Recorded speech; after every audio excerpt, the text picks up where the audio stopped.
Sir నమస్కారం sir. నమస్తే. Sir Leo cinema చూసే ఉంటారు. రీసెంట్గా లోకేష్ కనకరాజు గారు తీశారు.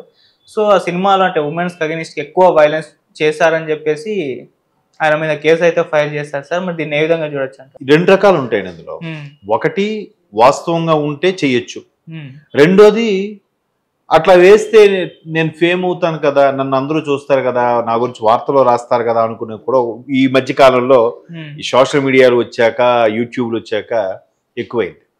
నిజంగా లియోలో అంత వైలెన్స్ నేను చూశాను. సినిమా వైలెన్స్ ఉంది అని అవతల వ్యక్తి ఎవరైతే తమిళనాడులో మధురై కాదు మధుర మీనాక్షి, మధుర నాట్ మధురై అంటే మళ్ళీ నార్త్, మధురలో ఎవరైతే కేసు ఫైల్ చేశారో దానికే వాళ్ళు అనుకుంటే అంతకుముందు తీసిన విక్రమ్ పరిస్థితి ఏంటి?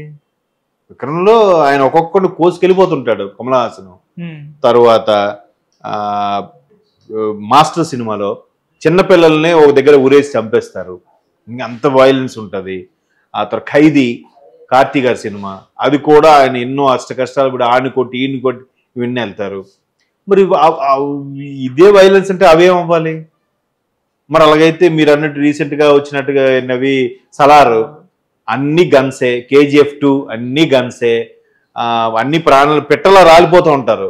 యానిమల్ లేటెస్ట్గా వచ్చిన హిందీ సినిమా, తర్వాత మన స్కంద బోయపాటి గారిది. మీరు వాళ్ళు చూడలేదా ఏంటి? అంటే ఇవన్నీ ఎందుకు చెప్తున్నా అంటే ఇవన్నీ చూస్తే అసలు లియోలో ఏముందని అంటే ఊరికే హైప్ చేసి నేమ్ ఫేమ్ కొట్టేద్దామనే ఒక వర్గం ఉంటుంది. ఆ మధ్యకాలంలో యూట్యూబ్లో మీరు అబ్జర్వ్ చేస్తే ఒక పర్సన్, ఆయన పేరు నాకు తెలియదు, స్పెట్స్ పెట్టుకొని ఉంటారు. ఇది నా స్టోరీయే నన్ను తీసి రవితేజ గారిని పెట్టారు, ఇది నా స్టోరీయే నన్ను తీసి జగత్ బాబు గారిని పెట్టారు, ఇది నా స్టోరీయే అన్నిటికీ నేనే అని చెప్పి ఒక ఆయన బాగా నేమ్ ఫేమ్ అయ్యాడు. ఆయన తర్వాత కృష్ణానగర్లోనో ఫిల్మ్ నగర్లో చెదకొట్టేశారు ఆయన. ఆ చెదకొట్టేసినా కూడా మళ్ళీ యూట్యూబ్ ముందుకు వచ్చి నేను ఇవన్నీ నిజాలు చెప్తున్నాను, కొడుతున్నాను అని చెప్పి అవి నిజాలు మనిషి చూసినా కూడా ఆయన I'm not criticising is personality, God's gift. అది అంత ఇదిగా లేకపోయినా నేను హీరోగా ఉన్న కథ కూడా విన్నాను, అంత స్టోరీ కూడా నేను ఫస్ట్ షెడ్యూల్ కూడా అయిపోయింది, నన్ను తీసి ఆయన పెట్టారు అన్నట్టుగా చెప్పుకొచ్చాడు ఆయన. తీరా చూస్తే ఇండస్ట్రీలో ఆయన అంటే ఎవరికి తెలియదు, బట్ ఆయన ఆ విధంగా హైలైట్ అయ్యాడు కదా.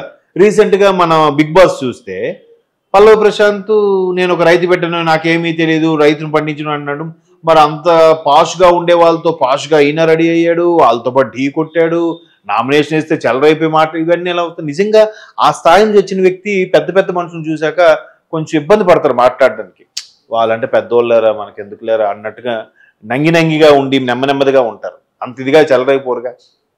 సో ఇవన్నీ కూడా వాళ్ళు అందులోకి వెళ్ళడానికి వీళ్ళు మేధావులే, వీళ్ళు అన్ని రకాలు తెలిసిన వాళ్ళే, అంత స్థాయి ఉన్న వాళ్ళే, బట్ అలాగ అందులోకి వెళ్ళడం కోసం అలా యాక్ట్ చేశారేమో అనిపిస్తుంది. అలాగే కొద్ది సంవత్సరాల క్రితం మోహన్ బాబు గారి అబ్బాయిది, పెద్ద అబ్బాయిది ఒక సినిమా వచ్చింది, దేనికైనా రెడీ అని. సో అక్కడ ఏంటంటే అందులో ఆయన ఈ చెప్పే ఉద్దేశం ఏంటంటే ఓ రెండు కుటుంబాలను కలపడం కోసం, ప్రేమను గెలిపించుకోవడం కోసం ఒక ముస్లింగా ఉన్న తను కష్టపడి ఆ హిందూ మంత్రాలు నేర్చుకొని ఆ మేనమావ గారి ఇంట్లోకి వెళ్ళి ఆ మంత్రాలు చదువుతూ చేస్తూ చాలా ఇబ్బంది పడతాడు. దానికి ఒక ముస్లిం, నాన్ వెజ్ తినే ముస్లిం ఇట్లా బ్రాహ్మణులా చూపించారు, కించపరిచేలా చూపించారని చాలా హంగామా జరిగింది. ఇది ఆల్మోస్ట్ 2012 ఆ టైంలో 13 టైంలో. అంటే నేను అనేది ఏంటంటే అక్కడ సినిమా లాగా చూడండి. ఆయన దానికి తర్వాత మోహన్ బాబు గారు కొంతమంది కాదండి మేము బ్రాహ్మణులు ఎక్కడ కించపరచని చెప్పినా కూడా కొంతమంది ఒక వర్గం వినలే, ఒక వర్గం వెళ్ళి మోహన్ బాబు గారిని ఆశీర్వదించింది, ఒక వర్గం దుయ్యబట్టింది. ఏది కరెక్టు? అంటే ఇది ఒక విధంగా సినిమాకి హైప్. కొంతమంది అన్నారు సినిమా కేవలం హైప్ తీసుకురావడానికి డ్రామా ప్లే చేశారు అన్నారు, కొంతమంది ఏంటంటే ఊరికే మేము హైలైట్ అవ్వాలని చేశారని అన్నారు, రకరకాలుగా. అలాగే కెమెరామెన్ గంగతో రాంబాబు సినిమాకు కూడా ఇది ఖచ్చితంగా తెలంగాణ తలపించేలా ఉంది అని చెప్పి దాన్ని బ్యాన్ చేయాలని చాలా మంది అక్కడ థియేటర్లకి ఇబ్బంది పెట్టి చాలా చేశారు. ఇక్కడ తెలంగాణ ఉద్యమం ఉన్నప్పుడు కూడా చాలా మందికి షూటింగ్లు కూడా చేసుకోనివ్వలేదు కదా.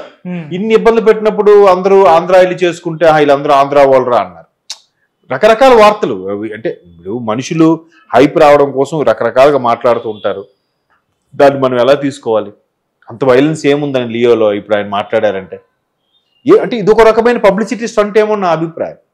రామ్ గోపాల్ వర్మ లాంటి వ్యక్తి ఎంత చిన్న సినిమా తీసినా ఒక డిఫరెంట్ పబ్లిసిటీ స్టంట్ స్టార్ట్ చేస్తాడు ఆయన. అవును కదా. ఇప్పుడు ఇంకో బెస్ట్ ఎగ్జాంపుల్ చెప్తాను. ఇంద్ర సినిమా మంచి హిట్ అయింది, బట్ 50 రోజుల తర్వాత కలెక్షన్స్ తగ్గాయని చెప్పి అప్పట్లో 100 days ఆడేవి కదా. చిరంజీవి గారితో ఒక స్టేట్మెంట్ ఇప్పించారు. ఆ స్టేట్మెంట్ ఏంటంటే, ఈ సినిమాలో ఒక తప్పిదం జరిగింది, ఆ తప్పిదం ఏంటో చూసి రాసిన వాళ్ళకి చిరంజీవి గారితో ఒక ఫోటో, ఒక మంచి గిఫ్ట్ ఇవ్వబడుతుంది, బట్ తప్పే, అదేంటో ప్రేక్షకులు మీరు గుర్తించి చెప్పాలని చెప్పి చిరంజీవి గారు చెప్పారు. ఓ తెగ మళ్ళీ క్రేజ్, ఏంటబ్బా ఏం మిస్టేక్ జరిగిందబ్బా మళ్ళీ చూడడానికి వెళ్ళారు కొంతమంది. అంటే ఇది ఒక పబ్లిసిటీ స్టంట్. ఇప్పుడు అక్కడ ఎలా ఉంటుందంటే, కొంతమంది మా ఫ్రెండ్స్ ఉన్నారు చిరంజీవి ఫ్యాన్స్, వాళ్ళు ఏం లేదురా వాడు సీమకు రాగానే ఫస్ట్ నేలకు ముద్దు పెడతాడు, ముద్దు పెట్టగానే మట్టి అంటుకోవాలి కదా, మట్టి అంటుకోలేదు అది మిస్టేక్ అంటాడు వాడు. ఇంకొకటి అంటాడు హెలిప్యాడ్ అనేది ట్రైల్ ట్రాక్ మీద ల్యాండ్ అవుతుంది, మీరు ఇంద్ర సినిమా చూస్తే ఒకసారి అబ్జర్వ్ చేయండి, అట్లా అలా ల్యాండ్ అవుతుంది, అక్కడ కష్టం కదా, రాళ్ళు రప్పలు ఉంటాయి, అదొక మిస్టేక్, ఏదో రకరకాల పిచ్చిగా. అంటే ఇది ఒక పబ్లిసిటీ స్టంట్ అని నా అభిప్రాయం. అంతే కదా. ఏమో లోకేష్ కనగరాజు గారికి లియో అంత బాగా ఆడలేదు అనిపించిందేమో, ఆయనే వీళ్ళకి స్టంట్ చేపిస్తూ ప్రొడ్యూసర్స్కి అనిపించిందేమో, అలా స్టంట్ చేపిస్తున్నారేమో. ఎందుకంటే నమ్మలేం ఏది కూడా. ఎందుకు కొంతమంది అలా కేసులు వేస్తుంటారో తెలియదు. ఒకసారి ఇలాగే పూరి జగన్నాథ్ గారి సినిమాకి ఎవరో మా మనోభావాలు దెబ్బతిన్నాయి అన్నట్టుగా కేసు వేస్తే ఆయన చిరాకు దుబ్బి అసలు ఈ ఖాళీగా ఉన్న వాళ్ళకే మనోభావాలు దెబ్బతింటాయి, అసలు వీళ్ళందరినీ షూట్ చేసి పడేయాలో సంథింగ్ ఏదో అన్నాడు ఆయన. అంటే ఒక రకమైన పరాకాష్ఠకి వెళ్ళిపోతే అలా మాటలు వస్తాయి.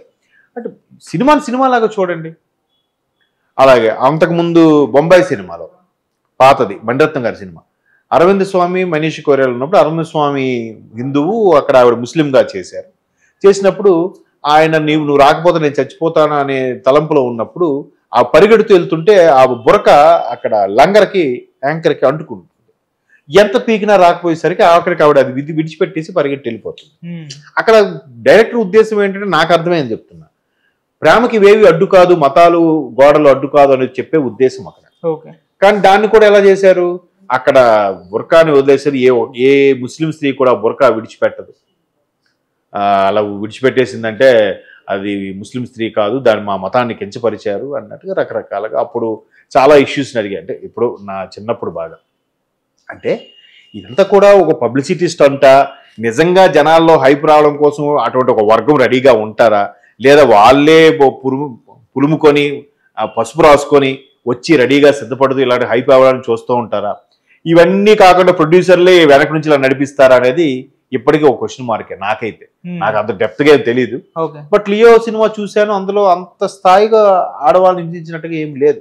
అంతకుముందు లోకేష్ కనకరాజు గారు సినిమాలతో పోలిస్తే లియోలో అంత వైలెన్స్ ఏం లేదు. జస్ట్ ఒక ఆయన ఫ్లాష్ బ్యాక్ లో ఒక్కొక్కరిని చంపుకుంటూ వచ్చేస్తాడు అంతేగాని మరి హింసించి చంపినట్టుగా అంతకన్నా ఇప్పుడు కొన్ని సినిమాలు ఇప్పుడు వస్తున్నాయి మిస్టరీ సంబంధించినవి. అంటే ఒక శాడిస్ట్గా ఎవడో చిన్నపిల్లల్ని ఎత్తుకెళ్ళిపోయి చంపేయడము, ఆడవాళ్ళని ఎత్తుకెళ్ళిపోయి చంపేయడము, ఒక్కొక్కరిని నగ్నంగా చంపేయడము లాంటివి కొన్ని వస్తున్నాయి. అవి కదా వైలెన్స్ అంటే, అవి కదా వాటి మీద కదా కేసులు వేయాలి, అంత భయంకరంగా చూపిస్తున్నందుకు. దీని మీద వేసారంటే నాకు అర్థం అవట్లేదు. మేబీ లేదా డైరెక్టర్కి నచ్చక, లేదా డైరెక్టర్కి ఈయన ఏదో ఆఫర్ అడిగితే ఇవ్వకపోవడము, రకరకాలు ఉంటాయి కదా, ఆ యాంగిల్లో ఆలోచించాలేమో. అలా కానీ ఏమైనా అయితే వీళ్ళు కక్షతో అలా వేశారా, లేదా అలా అప్పుడైనా నన్ను గుర్తించి నన్ను డైరెక్టర్ గారు పిలుస్తారు అనుకున్నారో చెప్పలేం. అది మాత్రం నాకు హింస ఉందంటే కొద్దిగా సిల్లీగా అనిపించింది. లేదని అనట్లేదు, దానికన్నా విశ్వరూపంగా ఉన్నాయిగా, మరి అక్కడే ఉన్నాయి.